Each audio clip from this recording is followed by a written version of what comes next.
আসসালামু আলাইকুম। আপনারা জানেননি আমার 6টা চীনা হাঁসের বাচ্চা আছে। আমার 6টা চীনা হাঁসের বাচ্চা এখনো আছে, বেঁচে আছে, একটা বাচ্চা মরেনি।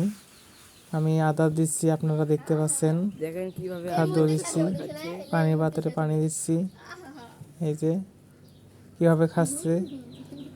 আপনারা সারাদিনে 3বার খাদ্য দিবেন, তাহলে হাঁসের একটা খাদ্য খেতে একটু থাকবে, মানে ক্ষুধার্ত থাকবে। মানে 3 বেলা দিবেন, তাতে খাবার দেওয়ার সময় যেন খেতে পারে। আর সবসময় খাবার দেবেন না, তাহলে খাবার অনেক নষ্ট হবে। আপনারা দেখতে পাচ্ছেন আমি এইমাত্র খাদ্য দিলাম। একটু পানি দিয়ে ভিজিয়ে দেবেন, খাদ্যর সাথে একটু পানি দিয়ে ভিজিয়ে দেবেন, তাহলে ভালো খাবে। 6টা চীনা হাঁস বাচ্চা ছিল। আপনারা যদি কেউ হাঁসের বাচ্চা নিতে চান, তাহলে আমার সাথে যোগাযোগ করবেন, তাহলে আমি হাঁসের বাচ্চা দেবো।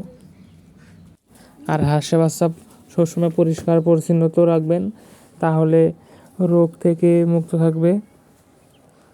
আর ওষুধপাতি হালকা পাতলা খেলেবেন। আমি ওষুধের নিয়ে ভিডিও করব, পরে একটা ভিডিও দিতেছি। ওষুধ খেলাতে হবে, তো ওষুধের জন্য আমি ওষুধ নিয়েছি, এখনও ভিডিও ছাড়িনি। আপনারা ওষুধ খেলাতে পারেন, আমি ভিডিও ছাড়বো, তখন দেখে ওষুধ খেলান। আপাতত ফিট খেলাইতেছি। 14-15 দিনের বাচ্চা এগুলো দেখতে পাচ্ছেন, সবগুলো আর কি বড় সাইজেই আছে। প্রথমের ভিডিওগুলো দেখেন, আমার বাচ্চাগুলো কত ছোট ছিল, এখন দেখো কত বড় হয়েছে। আর আপনারা এখানে সুন্দরভাবে চারপাশে মনে করেন যে বেড়া টেড়া দিয়ে হাঁসের বাচ্চাগুলো সংরক্ষণ করবেন। তাহলে কিন্তু যদি মাঠে ছাড়ি দেওয়া থাকে, তাহলে কুত্তা ধরবে, চিল ধরবে। তার কারণে ঘরের ভিতরে বা এক কোনায় আপনারা বেড়া দিয়ে ঘিরে দিয়ে থাকবেন, বা কোনোটায় খাঁচার তলে দিতে পারেন। এরকম একটা বুদ্ধি দেওয়া যায়। আর এখানে খাদ্য দিবেন নিয়মিত 3বার, তার বেশি দিবেন না, তাহলে খাদ্য নষ্ট করবে। আর পানি পাল্টাবেন দিনে 3বার, সকাল, বিকাল, দুপুরে।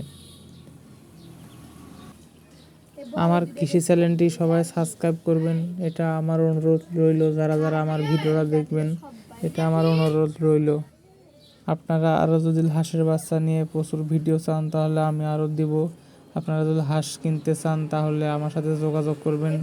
বড় হাঁস বা ছোট হাঁসের বাচ্চা যদি নিতে চান, তাহলে আমার সাথে যোগাযোগ করতে পারেন। আর আমার চ্যানেলটি সবাই সাবস্ক্রাইব করবেন, আপনার কাছে অনুরোধ রইল।